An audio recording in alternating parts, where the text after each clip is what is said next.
I think that I'm far more afraid of suffering than I am of death. It's possible that I'm wrong, and I'll find that out the day I actually come face to face with death, or I am told that I have a small window of time to live. However, at the moment, what really shakes me up is picturing long-term cancer treatments, or thinking about Alzheimer's rewinding my memory a month or a year at a time. Sergey and I started watching House again. Both of us had seen it, separately, in our college days, and we enjoyed it as a fun medical drama. Watching it together as late 30s adults, it's far more depressing and frightening than I remember it. There's a lot of suffering in this show, and a lot of ways that people deal with it. There's a lot of calculations they have to make, good and bad. There's a lot of degeneracy in the face of anguish, and a lot of real gold shining through the crucible fire. Something happened to me in my early 30s that I still can't label. I began having food-triggered fits that included nausea, fatigue, vomiting, chills, muscle tension, inability to sleep, and best of all, delusional terror about existential issues. Everything but the vomiting would go on for 4 to 9 hours at a time, and this weird fit would take place roughly once every month and a half. We did not find rhyme or reason to which foods triggered it while we were in the U.S. We are watching the situation and how it is changing now that we are in Japan. Sometimes we can get the frequency down to once every 4 months. Sometimes it becomes more frequent. It's never gone away completely. Usually the best thing I can do is sit down and glue myself to the Switch console and play games until it is over. It's the only thing that's proven to hold my attention just enough to ride out the weird fit. In fact, that's how my therapy games list came about. The fear is the worst part. I've spent so long learning and honing my ability to think now, and then it all just goes up in a flash. I can't think my way out of a wet paper bag, and the terror that already exists reaches out and fixates on things that make no sense or aren't true. A few examples pulled from my logs over the past few years. Sergey deserves a wife who isn't a complete basket case like I am. I'm too soft and weak and miserable to properly support him. I hate all food. I hate eating. Why does this damn system even exist?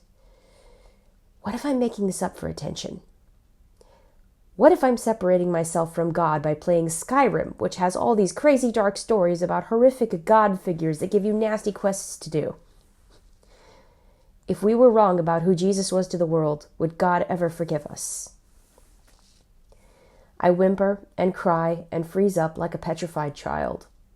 I feel like I'm walking around with no skin on, raw to even slight turbulences around me.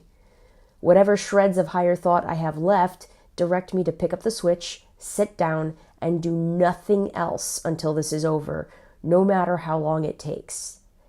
Because in the moment when I don't know how long this state is going to last, and every minute stretches into infinity, I would rather die than live like that. I'm definitely more afraid of suffering than I am of death. Sergey and I rely a lot on the thoughts of Jordan Peterson. Peterson has great anecdotes about helping people face the fear of death and the benefits of exposure therapy and how to go about such a thing. But I asked Sergey what he thought Peterson would say about the fear of suffering. How do you do exposure therapy to such a thing? How do you become less afraid of it? Sergey reminded me that the likely answer was to find something that made your life worth the suffering you endure.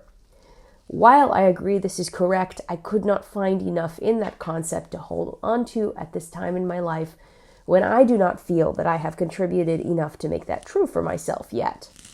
Whether that statement is true or not is a matter of debate for another time. Tonight I lay down and, as I sometimes do and wish I did more often, remembered to turn to God about this. I don't know how to find you in the middle of the suffering, I said. Help me find you. Help me turn to you in the middle of the suffering. Then maybe I can walk through it. And a scene from one of the few unique older Jesus movies called The Miracle Maker flashed through my mind. A scene from the Garden of Gethsemane. And for the first time I realized something obvious, but something that had never clicked for me. Number one, Jesus was terrified of suffering. We have it in the scriptures that he was under such stress that he sweated blood. And if Jesus was terrified of suffering, then there is no removing the fear of suffering. Even knowing that much, that I'm just human and not exceptionally weak and despicable for having this fear of suffering, ameliorates the situation a little for me. Number 2, the suffering was not removed, but what Jesus clung to, where he found the Father, was, "Not my will, but yours be done." Did he say this under his breath with every blow to his face? Did he gasp it out under the lash? Did he think it with every step as he carried his cross? Was it in every breath he fought for on the cross? Put a pin in that. Follow me down another track. The other night, Sergey and I watched an episode of House called Autopsy. In it, House is treating a 9-year-old who is already a terminal cancer patient. She's going to die in a year no matter what, but she manifests bizarre new symptoms that are going to kill her any moment if she doesn't do an incredibly risky procedure. House comes to her room and asks her whether she wants to live and keep suffering or if she wants it to be over. Her answer is, "I can't just leave my mom because I'm tired." He tells her that she can't do this just for her mom, but she insists on her answer. Sergey and I discussed this back and forth. There are situations where a person can live far too much for the sake of another person. However, in this situation, this response makes all the sense in the world. When I am whole and healthy, I am able to make decisions that will benefit a future self that I care for, as well as the present self. But the present self should always take lesser precedent than the future self, if all is correctly ordered. But in the moment of misery, everything shrinks to the present self. And when I don't know the time horizon for the misery, if it looks like it's never going to end, the good of my future self isn't even a consideration. In that moment, other people may become the stand-in as if they were speaking on behalf of my future self. If I were to hear from someone I loved and trusted, "I need you here," to me that would be no different than the person calling on my future self to be there for both our sakes when I can't get that far myself. So I can substitute another person's need for me in place of what willpower I can't dredge up for myself and drag myself forward when I would not have otherwise. Go back to the pin. Thy will be done. Thy will be done. Thy will be done.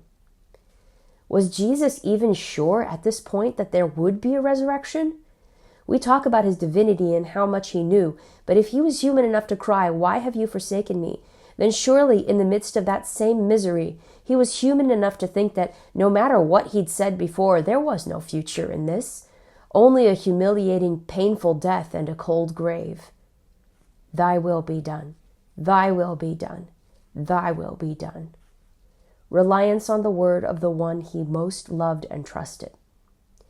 How can I accustom myself to the fear of suffering so I'm not afraid of it anymore? If the Son of God could not, neither can I. But if he could turn to the Father and use that as the motivation to put one foot in front of the other, maybe that is enough of a model. For me right now, that person is Sergey.